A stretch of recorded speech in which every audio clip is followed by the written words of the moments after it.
happened to your voice? I don't know. It's gone weird. Right, okay, well, while Elston finds his voice and brings it back down lost my colostomy bag. Jesus Christ. Welcome, ladies and gentlemen, to Wargamers Anonymous with me, Captain Pickle, or Josh. Just Josh, actually. Just call me Josh, it's fine. That's my actual name. Josh. And Elston How's your pickle? Oh my God. Can I at least get through the intro? Okay. Welcome, ladies and gentlemen, to Wargamers Anonymous. My name is Josh, and I am joined, as always, by my esteemed co-host, Elston from Elston Nation. Thank you very much for tuning in to episode... Are we 13? Are we at 13 or 12? No, this is episode 12. 12. It's a number above 10. Yes. We know that much. I think this is episode 12. So welcome. Thank you very much for tuning in. If you enjoy the podcast, make sure to subscribe. If you're on YouTube, leave us a like. If you're on any of the other podcast platforms, leave us a follow, follow us on there so you can do the promotey happy things that are on. Do all the things. Leave us a like, leave us a review, all that stuff, and share us out with your nerd friends if you think that they would enjoy listening to us talk nonsense. Elston, Yes. how are you? How are you coping with the heat? I'm fantastic. I'm going to be honest. We need to ditch the voice. Okay. I'm sorry, I really enjoyed it for the small time I could do it. Hi, yeah, I'm good. How are you? Oh, pickle of mine. Warm. That's really very wrong. warm. Also, as well, don't use pickle of mine in any other sentence because you will get some strange look. I mean, I'm sure pickle is giving me a strange look right now, but pickle of mine. 2 minutes in. 2 minutes into the podcast, and already Elston is starting with the innuendo. Innuendo? Yeah. You heard me right. Yes, it's very warm. It's very, very warm. It's not too bad right now because it's very early. Well, not very early in the morning, but it's early morning, and I've got a fan on. I've put it in the other room, sort of generally blowing into this room so that it's not going to get picked up on the microphone. You're being blowed right now. Yes, live on podcast. That's Wonderful. 2. I'm going to start adding dings every time you do an innuendo joke. I'm going to add a ding, and what we should start doing is having a competition. People can guess at the beginning of the episode how many times Elston is going to do an innuendo joke. I mean, even I could guess on that one because I have no idea. They just come when they come. Sometimes you don't even mean to do them. No, I know. Sometimes it's premature. Elston. Hi. What have you been up to over the last couple of weeks? Oh, all right. I've been I've been balls deep in heresy. Balls deep. Yeah, right. So I played a couple of games. I love the new system. Love it. It's a very interactive game. It's very weird. It doesn't 40k with the stratagems that you get feels kind of cheaty. Feels like I'm going to play this card and screw you over. Like Heresy, with the reactions, it's different because you've not got cards. You just go, I know what he could do next, and you've got to kind of keep your eyes on the opponent as they're playing in their turn. So it's so much more immersive. And I can't just sit back and watch him trounce me.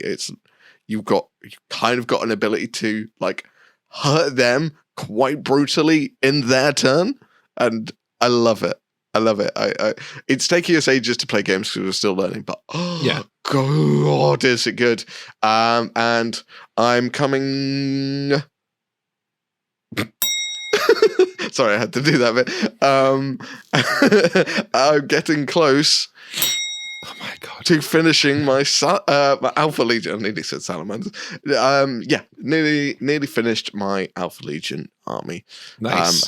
However, I think I've got 40 more Marines which are showing up today, so I will be at 160 Marines. Oh, if we don't include Terminators, 180 Marines. Nice. Did you end up looking at the Turbo Dork paint that I mentioned? No. Interestingly, I also got asked about my local manager at Firestorm, inquired about also. So like he had a demo kit of the contrast paints, the new ones. Oh, And he was like, would you like to try them out? And I was like, oh. So I only took a couple, but the problem was I'd already figured out my recipe. So I was like, shit. So I've experimented very sparingly with one of them, the Croxical scales. So yeah, it's okay.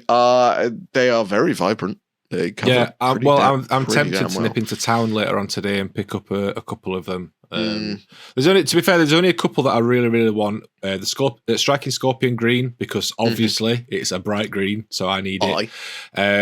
There's a really, really nice purple as well that I want to get. So, and then one of the turquoise, I think it might be the Croxigor one.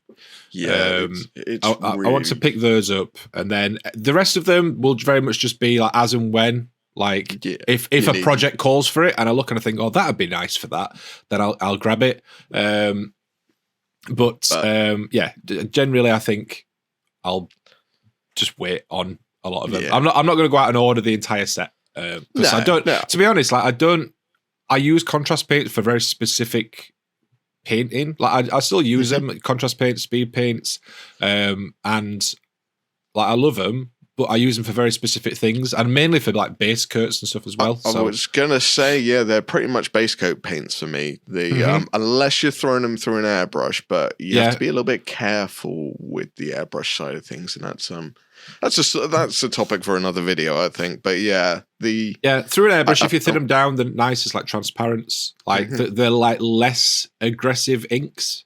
If that makes sense. Kind of like your candy paints, if people want to use that term. So I'm gonna pick a few of them up because there's definitely a few that I want to have in my arsenal to use. So I might go and pick some of those up later on. I've got a few projects coming up that I've put off because I want to try some of the new paints on them. I mean, I have tried them in store.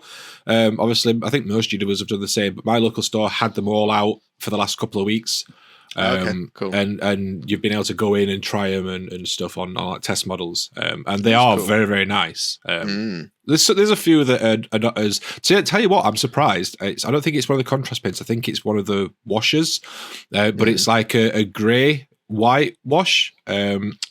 Or shade, or whatever they call them. I think I've heard about it. It is really, really good for doing white, for like shading it, to then add a couple of highlights on afterwards. So it's very, very nice. So that's one I want to pick up as well.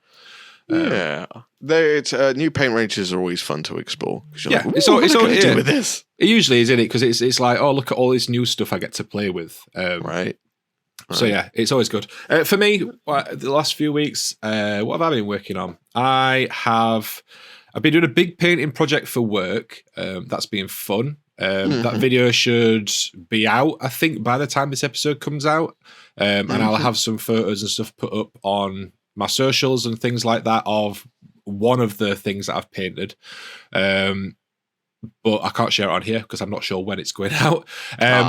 So I've been working on that. That's been fun. For myself, for my own channel, I painted up all my terrain. Or not all my terrain. I painted up a lot of my terrain in the last video that I released. That was fun. Nice. I'm actually, do you know what? I was a bit like, oh, this is just going to be a quick video for like how to do the terrain and stuff. And when I actually come to painting my terrain, I might put more effort into it. But do you know what? I'm really happy with how that stuff looks. So nice. I think all of my Cities of Death stuff, which I've got a massive box full of it, I think all my Cities of Death stuff I'm going to paint up in the same way, because once it's all built and like glued together, which even that won't take long because it's all flat panels and stuff. But I'm going to get it all built and put together, and then I can get it all done in a day. Like I can get like a huge amount of terrain all done in a day. There's some terrain like that I'm getting with Imperium, that's some of the, like the plasma generators and stuff like that obviously I'm probably going to like do this for it and then go in with the airbrush and add some glowing effects and stuff. Sure. Yeah. But generally, I'm pretty happy with how that terrain's turned out. Nice. Terrain when it's done is just like awesome, because you're like, I'm going to get so much mileage out of these things. Exactly, yeah. It's like, because like, there were a couple of comments being like, oh, you said once you've got a couple of sets of terrain, like you don't need any more. And like, I stand by that. I think if you've got, like, if it's a completely different system, like generally, what you're going to need, if you play multiple systems, you'll need some sci-fi terrain and some fantasy terrain.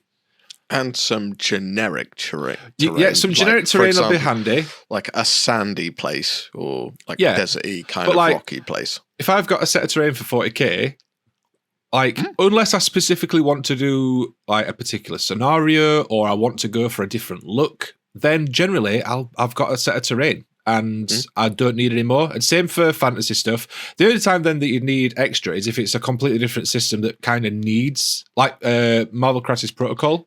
Yeah, that is because you're like because you use objects. The terrain. Yeah. So you'd need like dedicated terrain. But like for Star Wars, if I want to play Star Wars Legion, I could probably get away with like fantasy terrain for that for the most part, and maybe just add a couple of Star Wars looking buildings in or something. Because you're basically fighting over multiple planets, a bit like 40k. So they're all going to be different.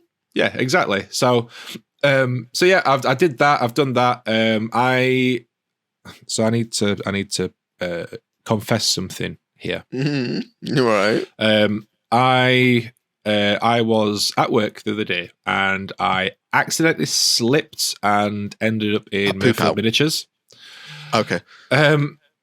I have got more stuff. Right. Stuff. Let's enlighten me. So do you want the full list? Yeah. Okay, so the full list. I have got 2 Catan shards. I've got the Deceiver and the Nightbringer. Okay. I got 2 Necron flyers. Okay. All right. The flying croissants. Yeah, the flying croissants. So I now have 3 of those in total. 3 flying croissants. I got 6 Tomb Blades. 5 of them are built. 1 of them is on sprue. And then with the 3 that come with Imperium, that'll make a full set of 9. I've got a load more old Necron warriors, like the old metal ones, that I'm going to be adding to the stuff that I've got. Okay. What else did I get? I got a Venom from Marvel Crisis Protocol. Okay, cool. Venom's cool. I got an old Necron Tomb Spider.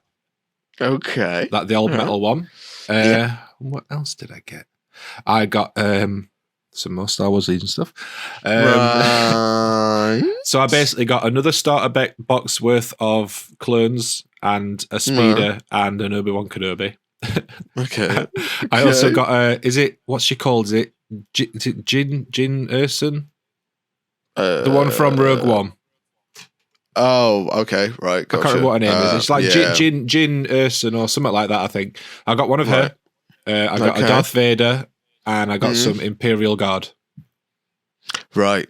Why Imperial? Oh, Star Wars Imperial Guard. The red guys. Yeah. Right. Okay. So you're also bridging the gap into normal Star Wars or middle. So basically, trilogy.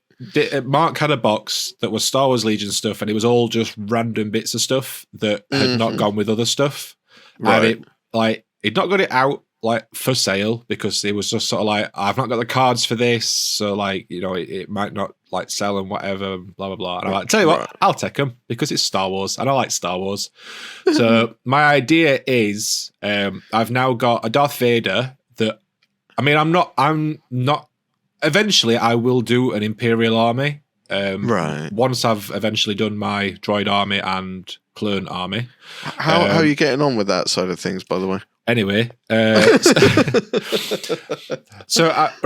brief note on my Star Wars project. Right. The original intention was I was going to do an absolutely mammoth video that was going to be building, painting, making terrain, playing the game. It was going to be everything, like a complete, and for 2 forces as well. So 2 armies and the full thing. It was going to be a big video.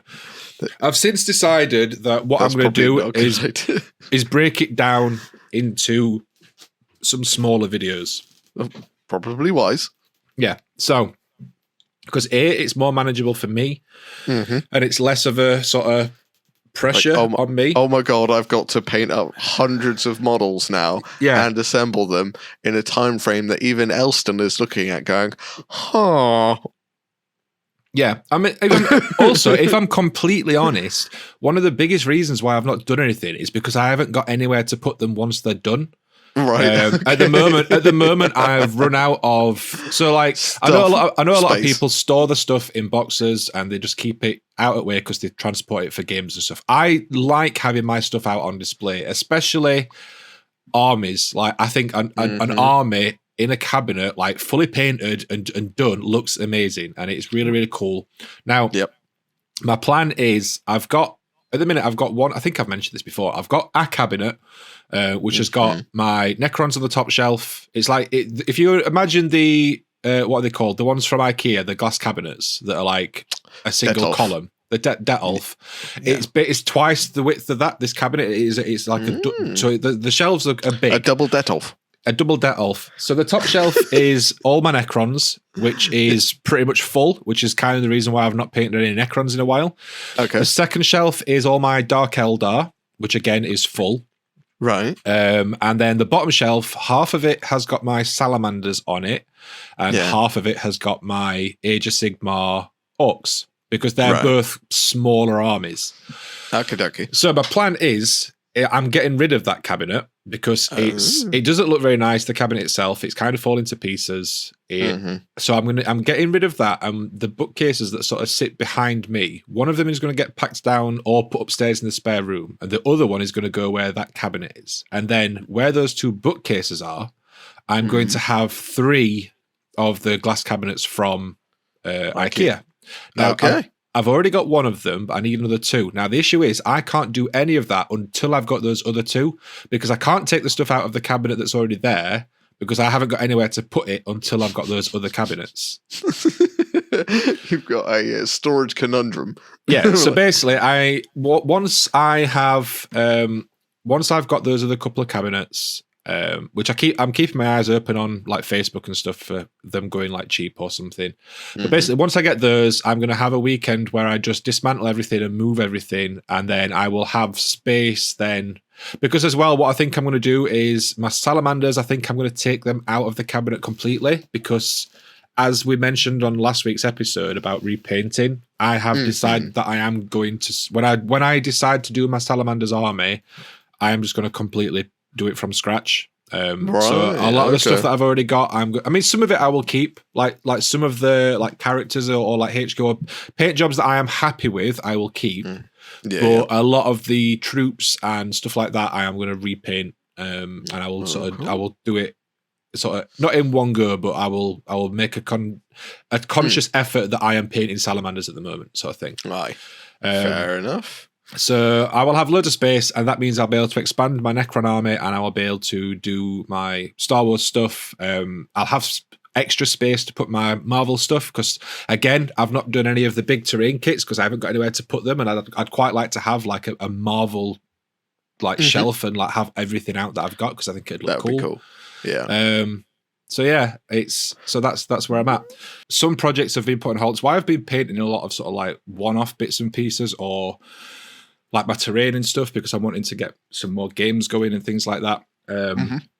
So basically, yeah, storage is a bit of an issue for me at the moment. And like, I could just keep it in boxes. Like my Dark Eldar, for example, like I am kind of tempted to just store those in a box, because I never actually play them. But then my issue with that is that because I never play them, I would never see them. And as much as I was kind of saying the other day that I'm thinking about repainting them, like it's not a bad paint job that's on them, and they look cool as an army. So I generally like having stuff out on display, because at the end of the day, I put so much time into painting stuff that when on those rare occasions where I have someone come round, it's cool for them to be able to look and actually see what it is that I do. You're getting close to I want to say my level, where it's like, okay, I've got like 4 armies that are painted, and I do not have room for them. Where are they going to go? This is it. Yeah, it's a conundrum. It's a nice conundrum, but it's a conundrum. But so yeah, I've just been painting like random bits and pieces of stuff. So out of the box that I got from Murfield, the 2 Catan shards, the Deceiver and the Nightbringer, I've painted both of those already. Because, but the thing is, I've been really, really wanting to paint both of them for a while. Right. So I did for my Necrons, I've been using a lot of the Turbo Dork stuff for little bits and pieces, like not for the entire army, but like on my Void Dragon, I use the Turbo Dork stuff because it looks cool, and I think for the Catan shards, it makes sense that they should look metallic, weird. but weird, yeah. So I used that on the Void Dragon.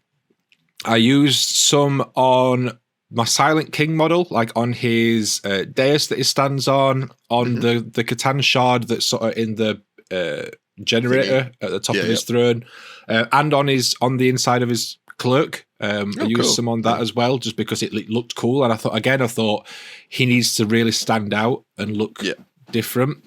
So I did that and painted that on those.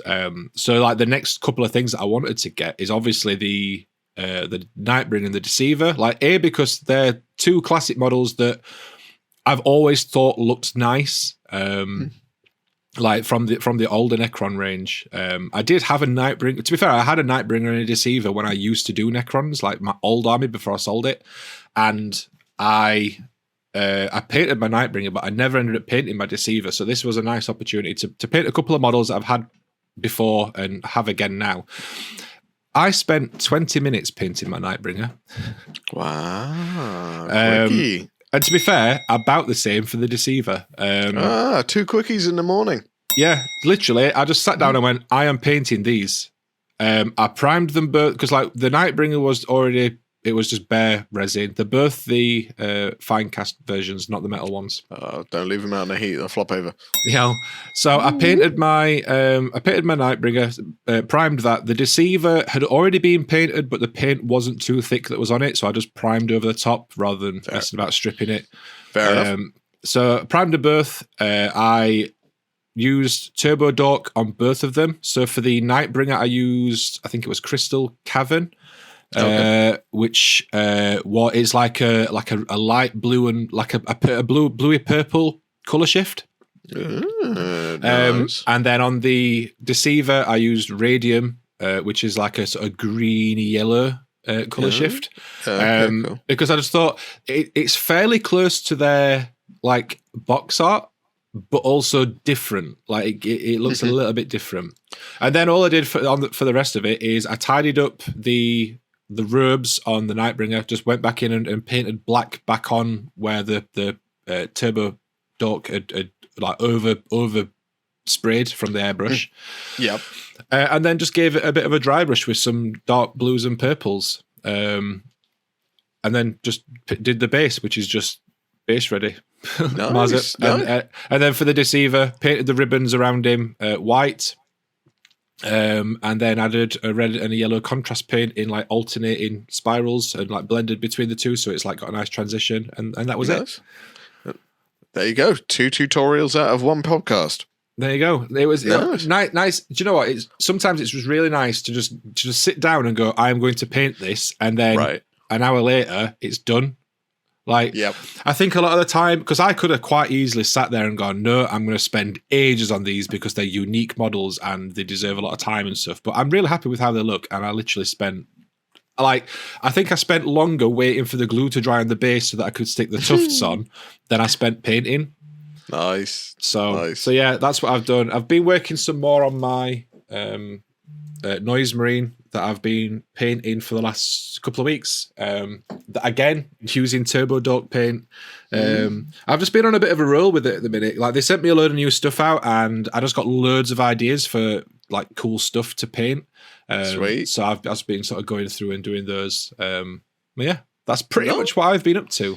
Nice. You have been busy. Yeah. Well, ish. I mean, I've painted like some terrain and 2 and a bit models in the last 2 weeks, so maybe not as busy as you think, but yeah, well, fair enough. Well, yeah, each their own, but still productive, which is what we like to see. Yeah. Shall we have a go at the main topic? Yes, let's move on to the main topic. So I'm going to say a bit of my piece before we get started. Mm-hmm. And then I'm going to hand over to Elston. So basically, we've kind of noticed that there's been a bit of an increase in negativity on YouTube and social media. Most of it aimed at Games Workshop, but because of how sort of synonymous Games Workshop and Warhammer is with the hobby in general, the negativity ends up just being negativity in the hobby. So, like, before we get into the topic, 'cause the main topic is basically how to encourage positivity and what you can do, what your hobby group can do to sort of negate. Because regardless of what the reasons are for the negativity, we're not going into that because everyone has different opinions, and that is absolutely fine. We don't all have to agree. We don't all have to think the same thing, but regardless of what your opinion is, I don't think you can deny that negativity in the hobby hurts the hobby because it makes people not want to do it as much or disengage with it a little bit. So it's kind of just how to combat that, how to either avoid negativity or just to promote positivity in a way that is not just like fanboying sort of thing. Because that's the other thing that I wanted to be clear on. We are not GW fanboys. Yes, we like a lot of their products. Yes, we play and collect a lot of their games and miniatures. But guess what? We also play and collect, or at least I buy a lot of miniatures for other game systems. And we like those as well. We just generally like the hobby, and we're not too fussed on where it comes from in particular. If it's a cool looking model or a cool game, then we like it. So please, like, it's one of those subjects that's kind of touchy to talk about because of how the world is and the internet is at the moment. Like you've either got to be all one or all the other. Like people seem to have forgotten that you can be multiple different things and you can agree with multiple different points of view, and it's not generally an issue. But people seem to be of the opinion that you either absolutely love Games Workshop and you're a shill and a fanboy, or you hate them and want to see them burn into the ground. And they're like, surprise, surprise, there is a lot of middle ground in between those two opinions.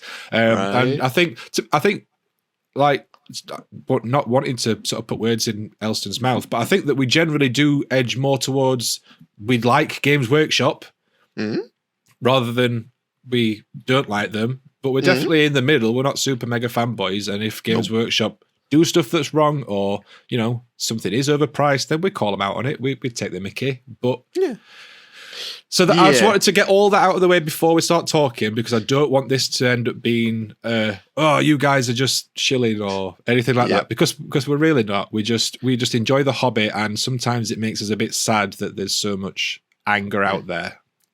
So that's it. I'm going to hand over to Elston now, who can talk more. Don't worry, everyone.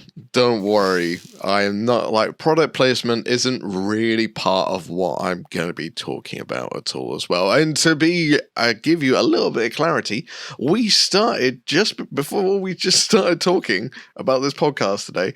We had no clue about the main topic, and I've got an idea. So this is completely winging it, but I've got some ideas for you. So, positivity in wargaming. Right. Let's start with the nemesis of positivity, and that is negativity. Now, where can we find negativity? The main target, that guy. That guy, you've all met him, you all know him, you've all encountered him, that guy. Now, when I say that guy, I'm not being sexist. I'm just generally speaking from experience. Every single time that guy has been there, he is a guy. So, as soon as that woman comes along, I will say that woman. But until now, it's that guy. That guy is an arsehat. And he ruins games. He ruins just enjoying hobby. Now, what you'll probably find is that guy is a gamer. And possibly not so much a hobbyist. So we need to take this into account, and we're going to go a very analytical element of this. Don't worry, there's going to be stupid in here as well, so hold on to your seats. So let's analyze that guy. That guy wants to win. That guy may be having a bad day, but that bad day might have lasted about 6 years. So we have to take that into account, that his bad day is going on longer than maybe your or my bad day might be going. I'm not saying if you are that guy as well, I hope you feel better soon, because 6 years is a bad time to be having a bad day. Anyway, so we have to take that into account. The one thing, if that guy comes along and he ruins our day, what we don't want to do is snap at him, because that just feeds the animal. It feeds the monster. If you want to argue with him, he is ready to argue. So, there's no point in arguing. Now, there's no point in resorting to name-calling either, because you will quickly find that you overstep the boundaries of civilization, and that person will have an even badder day. So, what do we do in this scenario where we are dealt with that guy? Pickle, what would you do in this scenario? I'm confused what's happening. Are we in a store? You're in a store, you're at a game, you're having a game, you're in a store, at various different scenarios. That guy has come along, that guy has engaged with you in a... Am I playing a game against this guy? All right, let's say you're playing a game against this guy. That guy, okay. that guy has initiated... That guy has initiated that guy tactics and initiated that guy behavior, and you're halfway through the game. What do you do? I would just say, good game, you win, and I'd pack up. That is the correct answer. There doesn't need to be any negativity involved. You just go, sorry, I'm not enjoying myself. I'll see you later. Now, that might make that guy feel a bit worse, but that's on him. He started this. So we happily pack up our miniatures and walk away. And this is the mindset I want to get you all into. When you walk away, you're going to be a bit annoyed. You're like, I just wasted a load of time. What I want you to just take this moment to think about and go, I'm walking away from that guy. My day is going to get better from now. So take that negative thought of, crap, I've just wasted 2.5 hours dealing with someone I don't actually want to deal with on a game I don't like. Or it might be a game you do like, but that game you didn't like. And just think, okay, I'm going to go get a Greg's. Or I'm going to go get a KFC. Or I'm going to go get a pasty. Or a drink, a beer, or something like that. Do something to make yourself feel better. Now, that might well be going for a run. You might have personal activities you do at home. I'm not going to pry into those. Those are what you do behind closed doors. Anyway, my advice, make yourself feel better in whatever way you can. I love how I gave all the sort of pre-topic talk just to sort of set up what we were doing. And then I thought, do you know what? I'll pass it over to Elston, who can explain more clearly what we're talking about. And then we got that. I'm not done. Wow. That is that guy's scenario. That's part one. That's part one. Now, that guy's scenario can also happen when you're just browsing in a shop and you may be talking to someone you do like. What you will find is that guy tactics are to insert himself into your conversation regardless of whether or not he is welcomed into it. That's what that guy's tactics are. You could be talking with a friend in a nice peaceful conversation about rules and you go, this is a pretty cool rule. And they're like, oh yeah, that is a pretty cool rule. This is a gross rule. Or I have fun, I did this. That guy will come along and go, yeah, but it doesn't play in that scenario. And we're like, what you want to say in your head, and this is what everyone says, goes, piss off, I wasn't talking to you. That's what everyone's thinking. Let's not pull our punches here. That is what everyone is thinking. If you are that guy and you listen to this, that's what we're thinking when you insert yourself into a conversation you have not been welcomed into. Now, if you're that guy and you're looking to start a conversation and maybe you're getting it wrong, I would suggest this. Suggest something positive. If you say, oh, I got this rule, I could do this. Go, have you ever looked at this rule? This can do something really gross. And you let the person figure it out for themselves. You don't give them all the answers. No. To just to play devil's advocate, or like for the other side, like in this scenario, are the people are they playing a game, or are they just talking about rules? They're just talking. Or they're just talking about it. Okay. They're just talking about it. If they were playing a game and I saw someone using a rule wrong, I would probably say, "Oh, actually, that." I mean, obviously, I know rules, but I think I would then say, "Oh, that's not actually how that works." Yeah, especially if that guy is doing it to someone else, then you are allowed to be the white knight and come in and save the situation by correcting, and steering the balance back on course.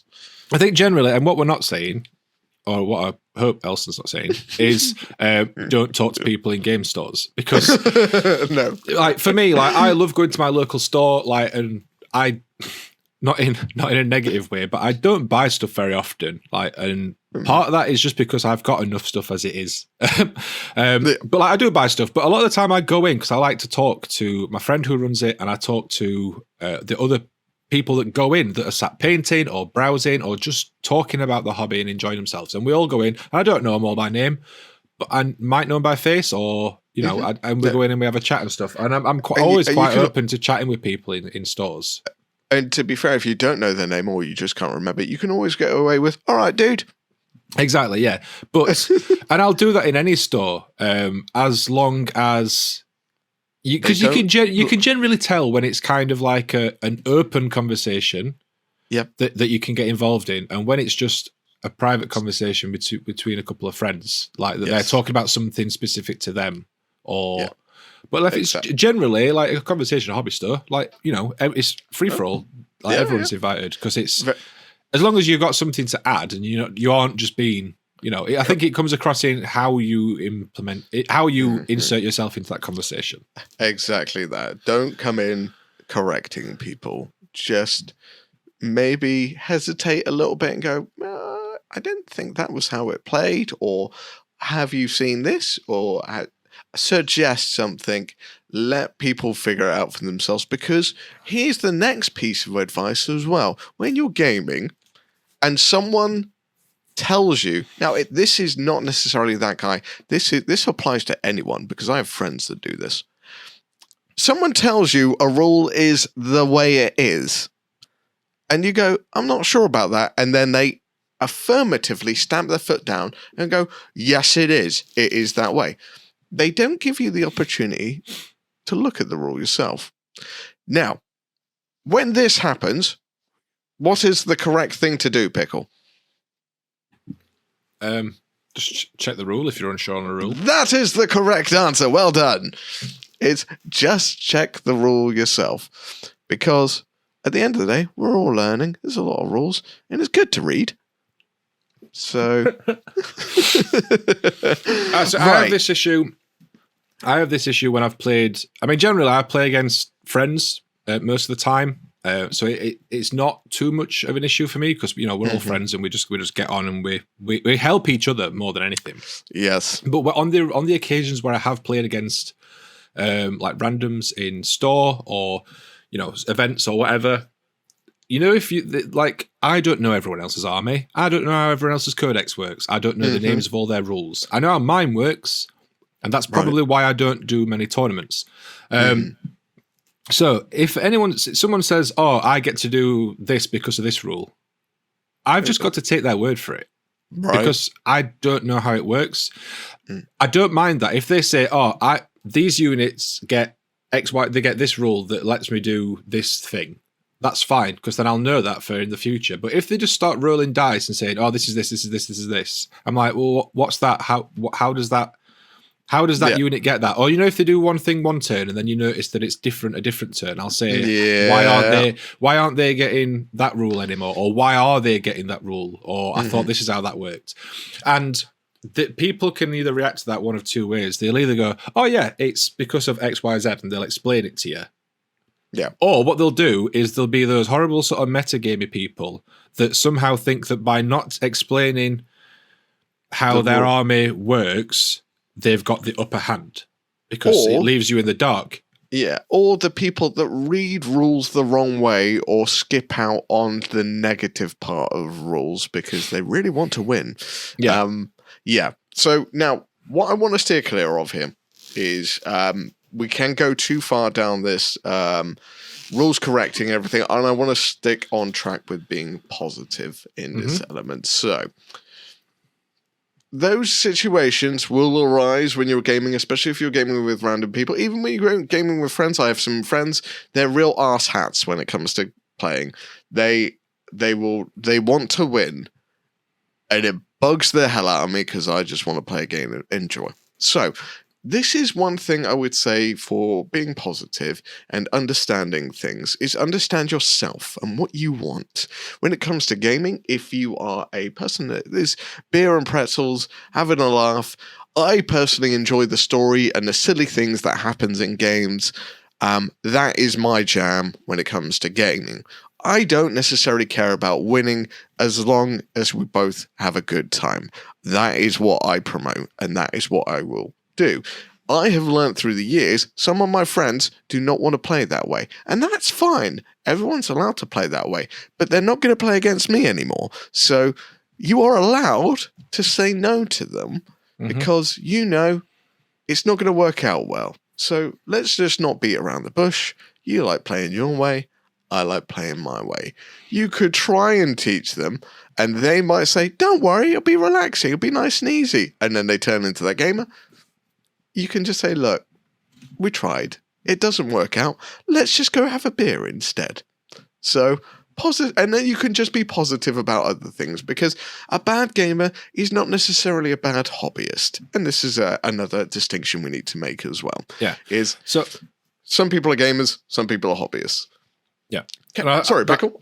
It's all right. So I was just going to say, so that's everything that Elson's, that we've both just been talking about is kind of specific to like gaming and kind of in person sort of negativity. And generally, I think most people, unless you are playing loads and loads of games against people you don't know, like in stores and at clubs and things like that, I think generally a lot of people will avoid this kind of negativity pretty easily because they're playing against friends and people that they do know. And generally, those games will be better because you all just have fun. So I want to talk a little bit about negativity online, which is the other side. I'm gonna correct you. We're going to talk about positivity online. Right, but yes. There's an evil twin called negativity online as well, which needs to be mentioned. How to avoid negativity and how to be positive online. Right. So I will give you the quick answer for the positive side. Actually, no, you go first. I have a very quick answer. So you hit with the negative side of things first. So negativity online can take a few different forms. It's generally just people telling you that you are wrong or not very good at whatever it is that you're doing, that you've painted something wrong or that you've got a rule wrong and that actually they're right. And yeah, so I'm just going to lunge this one out there, and I do apologize about interrupting here. But anyone that does this online, that's fucking rude. That's just fucking rude. Yeah. So I just want people to know that. Sorry, carry on, Pickle. So all I was going to say is there are like endless amounts of Facebook groups, of hashtags to follow on Instagram, of people to engage with on Twitter, of different Reddit subreddits and things in there. There are literally, and then there's all the other stuff that isn't like a popular social media platform, like little blogs and websites and all this sort of stuff, Discord servers. And the long and short of it, like the very basic answer is if you aren't enjoying or you feel worried or nervous about posting in any particular given place, then maybe just don't post there. And I'm not saying that you should, or if you get any negative comment, don't ever post there again. Like it's all down to you as an individual, like how thick your skin is. Because like I've stopped posting in a few different places because the reaction that I get isn't worth posting.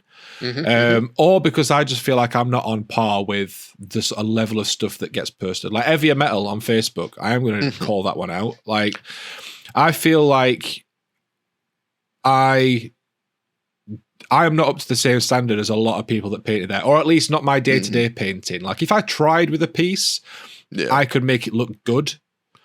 Like, and kind of on par with some of the lower people in there. But my day-to-day painting, my general, like, stuff for armies and things, it's not up to that standard. So there's no point me posting in there because it's not the right sort of group for what I do.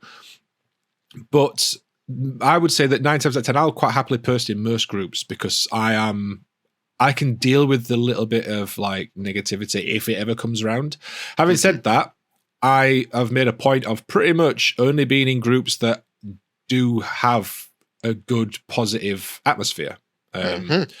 So, and then any of the ones that aren't, I've left over the years because I've tried, I've posted, and it's not just necessarily the stuff that you post and get responses to. It can be posts that other people put up that then show up on your timeline. And after a while, if you see the same sort of, broken record negative posts, you just get fed up and you leave the groups. Now, what I will say is that there are bastions of positivity. There's a couple of Facebook groups that I would recommend. The first off being the MS Paints Facebook group, the open one. There's also the Benji's Hobby community group. Those are both fantastic. The Luke's APS group is generally quite good. It can be a little bit sarky, but I think that's because it's supposed to be. But that's generally quite good. And then a shout out for the specific faction groups that I am in. The Necron group and the Salamanders group are both absolutely superb. Very little negativity in either of those.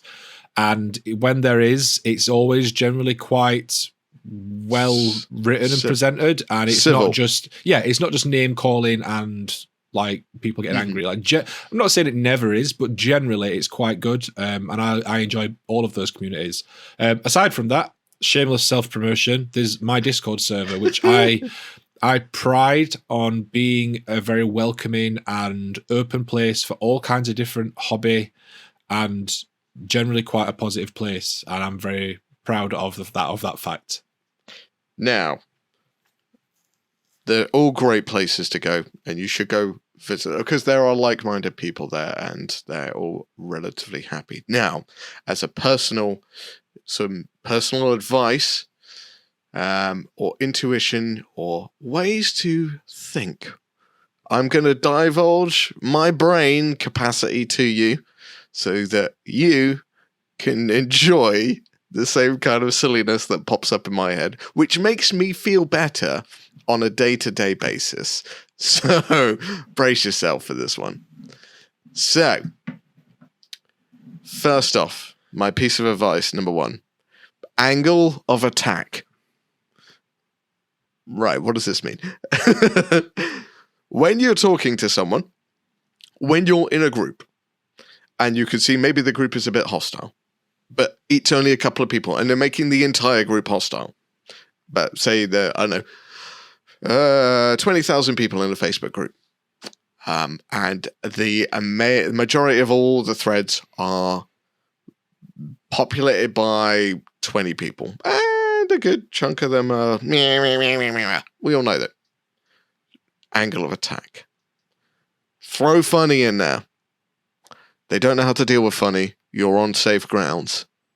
So, for example, my angle of attack. Here's an example of what I did. Mark 6 Marines for Horus Heresy. People have got their own opinions about Heresy. People have got their own opinions about Mark 6. What I did is I assembled all of them. I took a picture with the shoulder pad on the wrong side, because apparently people get really upset about that stuff. And I just put the title, Get Beaked, Mate. 2,000 likes. I beat all the other posts this year by Get Beaked, Mate. Brilliant. So, angle of attack, people. It makes you feel better because that post clearly shows to me there's a lot more people that enjoy funny, that enjoy that rather than people that enjoy negativity. The people that enjoy negativity, I think, are having a bad day. But it may have lasted 6 years. So, and they're just a lot more vocal. That is my honest to God opinion. And I would say if you're having a bad day, just don't. Just find a way to make yourself feel better. Like, get beaked, mate. So, my friend who runs our local GW posted some, I think they were World Eaters. I think in one of the heresy groups. I'm not sure which one, because I'm presuming that there's multiple. But posted there, was really, really happy with the paint job, really, really happy. Again, I think they were Mark 6. Yep. And the first comment he got was basically, looks great apart from that backpack. It's not the right backpack. Right. And that bummed him out because he was like, do you know what? I were really happy with the paint job and stuff. The weather in it was cool. Like, they were really cool, like all the scarring and stuff. And no one's commented on any of that. And it's just that's the wrong backpack. Despite the fact that, I mean, I don't know because I don't do heresy, but apparently there aren't Mark 6 backpacks or jump packs or whatever. So, now, yeah, people like that, the rivet counters, unfortunately, it comes with the territory. With hobbyists. There's a lot of them.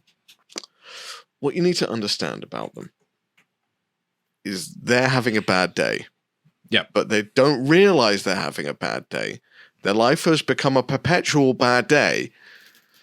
Then they haven't realized it. They haven't realized what happiness was like from when they were a child. And I don't think they fully appreciate happiness.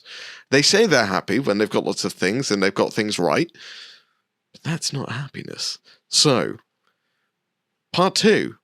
Understand what makes you happy. Angle attack combined with happiness. Now, this is a tricky one. What makes you happy? What makes you happy, Pickle? Just hobbying, painting, gaming, looking at cool stuff. Yeah, it doesn't have to be hobby. Or just what makes you happy in general. That's a very deep question. Oh no, right? for a Saturday morning, that is a very deep question. But it's what you need to understand. You are not. If you're going to be positive, you need to be happy. And what I could say is, when you're happy, is don't look for other people's validation. Don't look for validation in other people. If you're happy, be happy, and don't worry about what everyone else is doing. And this is really kind of preachy, and I do apologize, everyone, but this is kind of the message that I need to put across to people: is you don't need validation for other people for doing what you enjoy. So if you are enjoying it, enjoy it, and enjoy being around the people you like being around. And I think that's what makes me happy, is being around people that I enjoy being around, that is generally what makes me happy. When I get to have a laugh, have a fun time, I do it, and it can be whatever. It doesn't have to be gaming. It doesn't have to be hobbying. Like right now, I enjoy these podcasts immensely so, because I get to talk shit for like an hour or more, and it's wonderful. I love it, and that's what makes me happy. And I don't mind going into any shop and talking shit to people, but they have to if they think I'm crazy, that's absolutely fine. But I know I'll be walking out happy. They'll be walking out confused. I'll be happy though. So find what makes you happy. That's advice number 2. I think, to be fair, that is like a good that's a good place to sort of end that discussion. To end that topic, like basically, like there's loads of different things, and like we kind of joke about avoiding this and doing this and blah blah blah. But like the long and short answer for how to avoid negativity and how to be positive in your hobby is just to be positive. Like, and it sounds like a really cop out, like easy answer, but generally, just do stuff you enjoy, do stuff that you're excited about, surround yourself with people that encourage that enthusiasm and encourage that happiness, and that sort of that are happy because you're happy, and you bounce that off of each other. Like, and if you do that, then like find a community that you enjoy being part of, that you enjoy engaging with, that is a net gain overall. Like if you come away from an interaction in a community or a group or on a social media or whatever, and you feel better than before, or or it's made you smile or whatever, then that is good interaction. Right. If you come away from a group going, oh, I wish I'd not painted that, or I wish I'd done this, that, and that instead, and feeling like, I'm not saying that, because sometimes that sort of stuff is important, like to grow as a painter, as a hobbyist, to learn stuff. Like, you do need to reflect on stuff. I'm not saying that you should always just be amazingly happy with everything. But if you come away feeling bad about a paint job, or an experience, then that is maybe when you should look and go, I don't know if this is for me. Yeah, I don't enjoy it. Now, I was going to throw other points in there, but I realised I climaxed far too early. So, Ding. So yeah, just be happy. Be happy, enjoy it. And if someone's being weird or being grumpy, angle of attack, go in, hit them sideways or in the rear, depending what your preference is, and surprise them. Surprise rear attack. There you go. So that was our main topic. And again, I just want to sort of end that and cap that with reiterating that obviously we've basically just tried to describe all in-person and online interactions in 25 minutes. And it's obviously a very complex thing. Talking about human interaction is a very complex topic. And there are many, many, many, many, many, many, many variables and things to consider. So obviously not everything is going to be applicable for every situation. Correct. And we are by no means saying you must all be super happy all the time and super positive all the time and nothing is ever bad or anything like that, because we understand that, stuff you can do a paint job and go, do you know what, I'm not really happy with that. But it's how to take it and turn it into a positive. If I paint something and I'm not happy with it, I don't go, oh, it's a crap paint job and I wish I'd not bothered and I'm just going to pack it in and, oh, why have I done this? I don't. I look at it and go, right, next time I know to try something different for this because this doesn't look as good as I'd like, and I'll try something different for that. And it's just generally, it's the overall trying to be positive about stuff and trying, at the end of the day, final thing I'll say is this is a hobby. It is something that we do to enjoy, to escape from general day-to-day that can be, it can be a bit lackluster sometimes. You can have stuff going on at work. You can have, like problems with other people or whatever. And we do this hobby. It's something that we're supposed to do and enjoy. Yeah. So I think generally you need to be enjoying what you're doing, and that. I know that a lot of what we said is kind of like, it's very like idealistic and sort of basically almost be happy. Yeah, and obviously we know that it's not always like possible to be a shining beacon of happiness. No, like, even people like generally like us, we try and create like positive content and positive environments, both on the podcast and like in our own channels and videos and like my Discord server and stuff like that. But we're not happy all the time. Yeah, we're not happy all the time. Like I know that might shatter the illusion for a lot of you. Even to the point where I have counselling sessions every other week as well, just to vent my own brain, essentially, because it ticks over too much. And I suffer with depression on like every sort of 3 or 4 months, and I am. Like full honesty, I am in a bit of a spiral at the moment. Like I have been for the last week. It's nothing in particular. I'm just not happy because this is just how my head works. And I know that that's an extreme. That's not necessarily tied to the hobby, but it's just the point is that not everything is amazing all the time, and we know that. Yeah. But that's okay. To be honest with you, it's okay to not be okay all the time. And my advice to cap off my side of things would be understand when you're not happy. And if the experience of going out and seeing someone is going to make you happy, then go for it. If you don't think, or you think it's not going to, probably best avoiding it. You don't always have to do these things.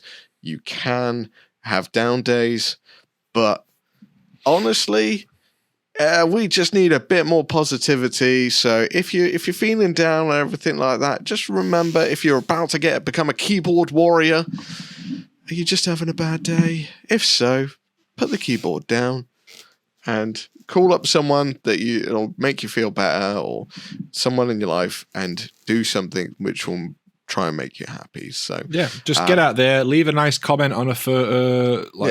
Happiness is infectious on a scale which I don't think people appreciate. So if you find someone that's happy, be around them. It will probably make you happy as well.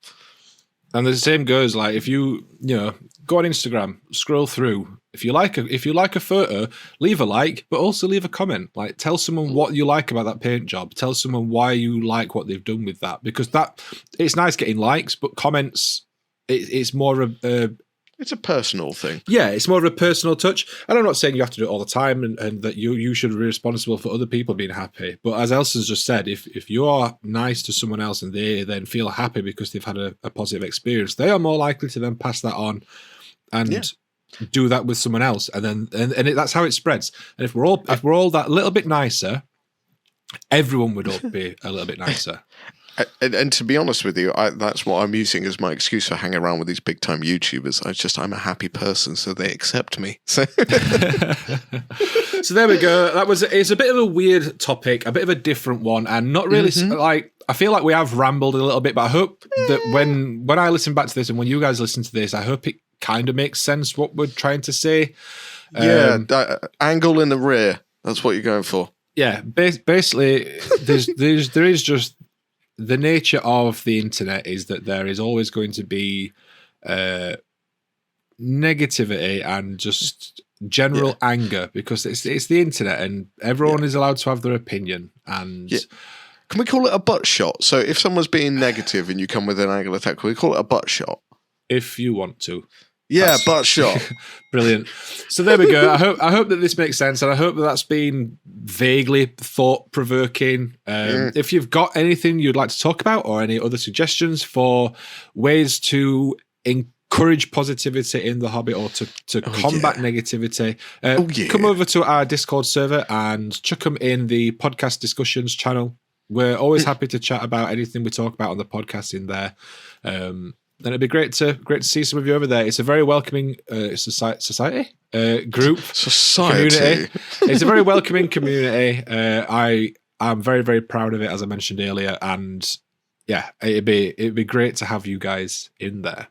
So that's good for the main topic. We haven't actually got a snack attack this week. We did decide on one, but then I ran out just before we got started. I ran out to Morrison's to get some, and they don't have any. So I picked up some wheat crunchies instead. So we don't have a snack attack, but I will just entertain you with this.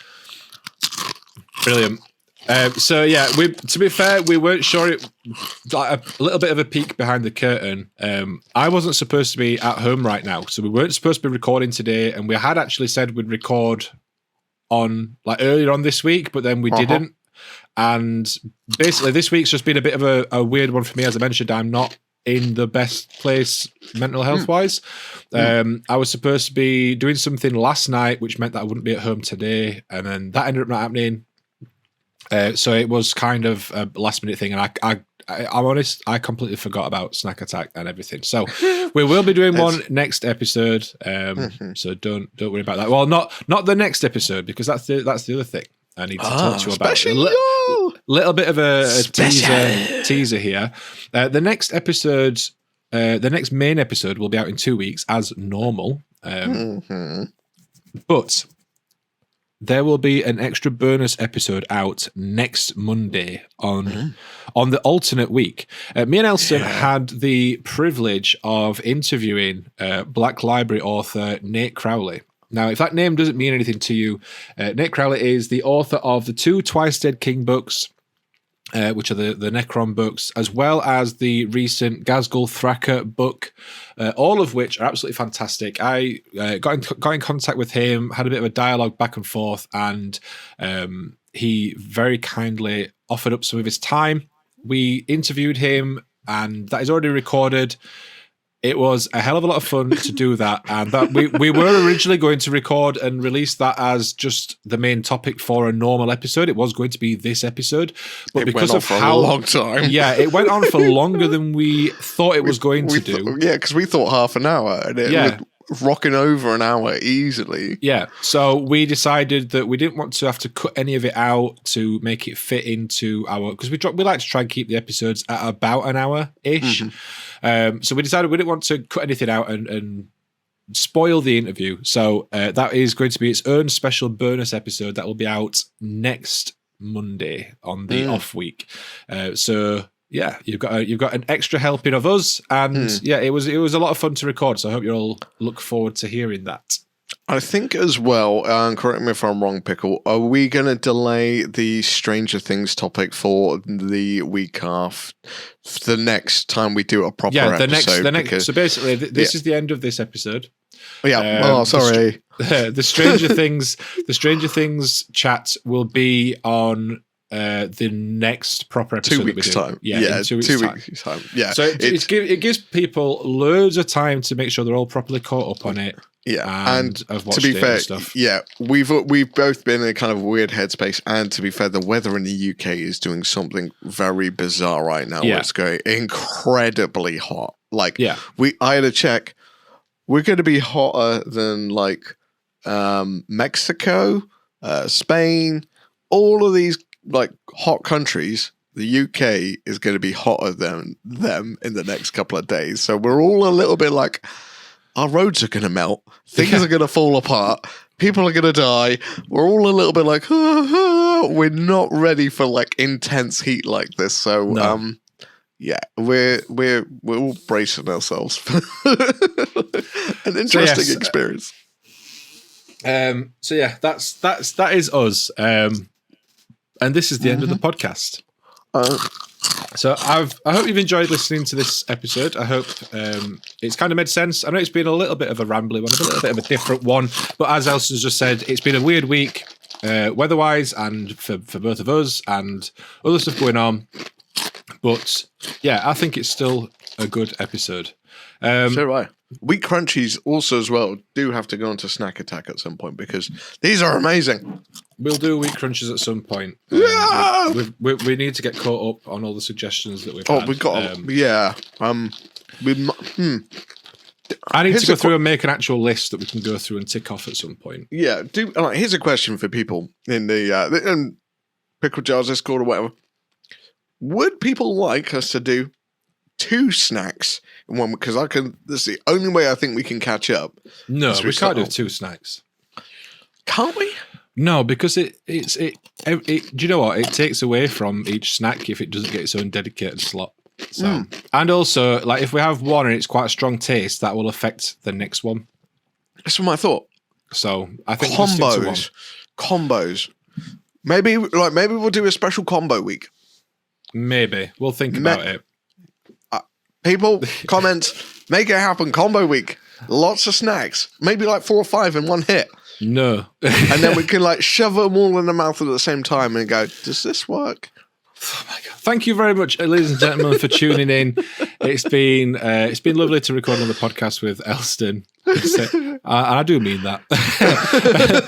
Thanks very much for tuning in. If you've enjoyed the episode, leave us a like, leave us a comment, leave us a review. Follow us on all the podcast platforms. Subscribe if you're on YouTube, and share us out with your hobby friends if you think that they would enjoy listening to us talk about absolute nonsense. Elston, that was nonsense, by the way, not the other words. Elston, where can people find you on the World Wide Web? People can find me stuck in a corner somewhere crying while I get myself back together. I'm joking, actually. People can find me on the place called YouTube, and there's this wonderful thing called channels on there. You can find me in Elston Nation. Yes. And if you want to spell it, it's spelled ELSTONATION.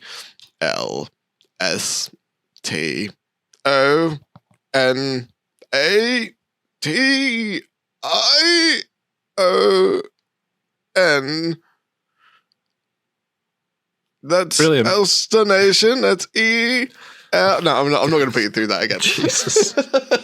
Yeah, you find me on Elstonation on YouTube. Elstonation's Minis on Facebook. I'm on Instagram as well. And if you want to contact me, comment, message, whatever, I'm also on a Pickle Jar Discord server. If you do want me to respond, you probably have to put the @ symbol, because otherwise I just miss things. So, yeah, that's me. Where to find you, Pickle? You can find me on my YouTube channel, The Pickle Jar. Pickle Jar! Where I put videos out. You can also find me... put your videos out. You can also find me on my live stream channel, Pickle Vision. Pickle Vision! where I live stream and do streams. Oh, I can't even do this anymore. You can also find me on all my social media platforms. Social media.